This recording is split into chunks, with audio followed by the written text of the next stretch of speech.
శుభ్రంగా కడిగిన కొరమైన చేప ముక్కలకి ఉప్పు, కారం, పసుపు పట్టించి కాస్త నిమ్మకాయ రసం పిండుకొని బాగా మిక్స్ చేసి మారినేషన్ కోసం కాసేపు ఫ్రిడ్జ్లో పెట్టుకోవాలి. చింతపండు నానబెట్టుకోవాలి. ఒక ఉల్లిపాయ మిక్స్ చేసి పెట్టుకోవాలి. కాస్త జీలకర్ర 4 లవంగ మొగ్గలు తీసుకోవాలి. కొత్తిమీర, పచ్చిమిర్చి తీసుకోవాలి. ఉప్పు, కారం, పసుపు, కాస్త అల్లం వెల్లుల్లి పేస్ట్ తీసుకోవాలి. అందులో ఆయిల్ హీట్ ఎక్కిన తర్వాత కొద్దిగా జీలకర్ర, లవంగ మొగ్గలు వేసుకొని వేయించేసుకోవాలి.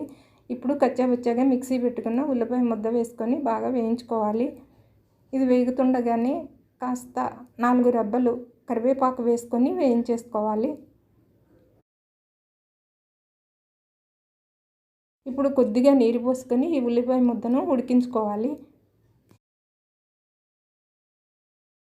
ఆ ఉడుకుతున్న ముద్దను బాగా మిక్స్ చేసుకోవాలి. ఇప్పుడు తగినంత ఉప్పు వేసుకొని మిక్స్ చేసుకోవాలి. ఇప్పుడు తగినంత పసుపు కూడా వేసేసుకొని మిక్స్ చేసుకోవాలి. ఇప్పుడు మూత పెట్టి ఉప్పు, పసుపుతో ఉల్లి ముద్దను ఉడకనివ్వాలి. ఇప్పుడు ముందుగా నానబెట్టి ఉంచుకున్న చింతపండు రసం తీసి పోసుకోవాలి. ఉల్లి ముద్దలో తగినంత కారం కూడా వేసుకోవాలి. బాగా మిక్స్ చేసుకొని మూత పెట్టి ఉడికించుకోవాలి చింతపండు రసాన్ని. ఉడుకుతున్న చింతపండు రసంలో ఇప్పుడు మారినేషన్ చేసి పెట్టుకున్న కొరమేను చేప ముక్కల్ని వేసుకోవాలి. పాన్ అంతటా బాగా సర్దుకోవాలి. ఈ కొరమేను చేప చెరువు చేప అండి.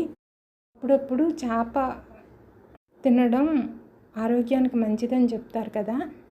ఈ చేప ఫ్రెష్ వాటర్ ఫిష్ అండి. చేపలో ఒమేగా 3 ఫ్యాటీ యాసిడ్స్ ఉంటాయని చెప్తారు. గుండె ఆరోగ్యానికి మంచిదని కూడా చెప్తారండి. చేపతో ఎగ్స్ కూడా వచ్చాయండి. అవి పైన వేసి నలిగిపోకుండా పైన వేసి ఉడికిస్తున్నానండి.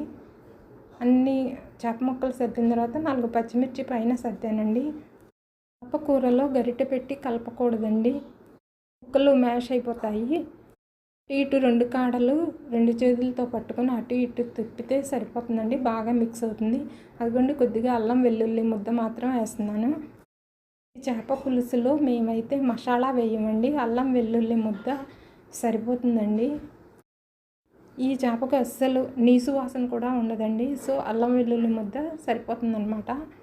కొత్తిమీర కూడా కట్ చేసిన కొత్తిమీర కూడా బాగా వేసాను. అదంతా బాగా కలిపి మరొకసారి మూత పెట్టి ఉడికించేసుకుందాం. ఈ మధ్యలో అన్నం కూడా వండేస్తున్నానండి, వైట్ రైస్. చేప పులుసు, కొరమేను చేప పులుసు మీరు ఎలా వండుతారు కమెంట్ చేయండి. నచ్చితే please like, share and subscribe.